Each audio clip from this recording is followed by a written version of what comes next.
কালকে সন্ধ্যার সময় আমাদের যে প্রত্যেক দিনের মতো বিকেল চেকিং চলে, সেখানে ভিআইপি রোডে বিকেল চেকিং চলছিল। বিকেল চেকিং চলার সময় আমাদের যে অফিসার এবং স্টাফ ছিল তারা একটা গাড়িকে সিগন্যাল দিয়েছিল যে থামানোর জন্য।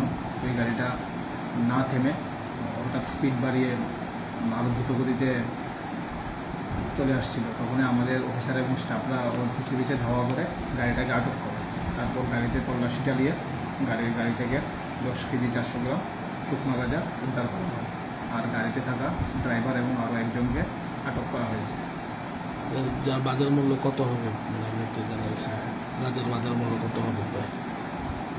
কোনখান থেকে আসলে কিছু প্রাথমিকভাবে জানা গেছে না কোনখান থেকে? আমরা একটা এনডিপিএস একটা আমরা কেস নিয়েছি, এটার ইনভেস্টিগেশন চলছে, ইনভেস্টিগেশনে জানা যাবে।